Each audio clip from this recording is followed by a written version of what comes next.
গাজা এখন আর যুদ্ধক্ষেত্র নয়, একটি অনাহারের মৃত্যুপুরী, যেখানে কেউ গুলিতে মরছে না কিন্তু প্রাণ যাচ্ছে একটুখানি খাবারের জন্য।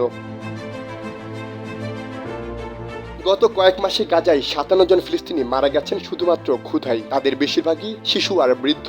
গাজার মিডিয়া অফিসের বরাত দিয়ে এই তথ্য জানিয়েছে বার্তা সংস্থা আনাদোল। যাদের হাতে অস্ত্র নেই ছিল শুধু বাঁচার আকুতি। ইসরায়েল বলছে নিরাপত্তার কারণে সহায়তা বন্ধ, কিন্তু জাতিসংঘ বলছে ক্ষুধার মাধ্যমে মানুষকে হত্যা করা কোনো যুদ্ধ নয়, এটা মানবতা বিরোধী অপরাধ।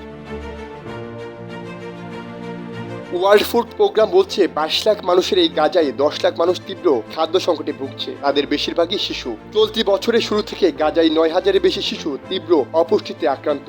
শুধুমাত্র মার্চ মাসে এই সংখ্যা বেড়েছে ৮০%। এদের কেউ খেতে পারছে না, কেউ মায়ের বুকের দুধ পাচ্ছে না, আর অনেকে শুধু খিদের কষ্টে ঘুমিয়ে পড়ছে কিংবা আর জেগে উঠছে না। খাবার নেই, পানি নেই, ওষুধ নেই, আশ্রয় নেই, শুধু আছে দীর্ঘশ্বাস, ক্ষুধা আর অজানা অপেক্ষা।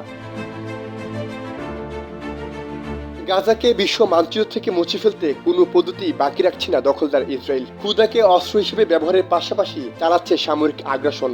দীর্ঘদিনের অবরোধ, সহিংসতা ও মানবিক সহায়তার অভাবে ধ্বংসস্তূপে পরিণত হচ্ছে গাজা উপত্যকা। প্রতিদিনই বাড়ছে মৃত্যুর মিছিল, আর ক্ষুধার কাতরে শিশুদের আর্তনাদ ছড়িয়ে পড়ছে চারদিক। গাজা এখন যুদ্ধের সবচেয়ে বড় ভয়াবহতা হয়ে উঠেছে ক্ষুধা। মানুষ মরছে শুধু খাদ্যের অভাবে। আন্তর্জাতিক সহায়তা পৌঁছতে না পারলে এই পরিস্থিতি আরো ভয়াবহ হয়ে উঠবে। এক মুঠো খাবার এখন গাজার মানুষের কাছে সবচেয়ে বড় আশ্রয়, সবচেয়ে বড় আশা। সাইমুল হক খান, সময়ের আলো।